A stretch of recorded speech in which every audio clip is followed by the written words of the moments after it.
Busy ka? Busy ako? Ay, hindi!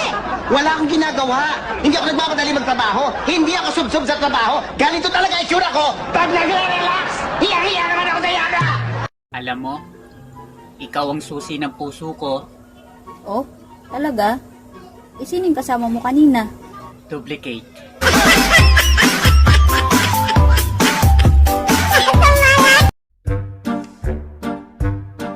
Uy, nag-abroad ka pala? Oo, matagal na. Anong trabaho mo doon? DH? Ay, di ba graduate ka? Bakit nag-DH ka lang? Sayang naman, ang ganda mo pa naman. Tapos katulong ka lang? Graduate ka din, di ba? Bakit palamunin ka lang?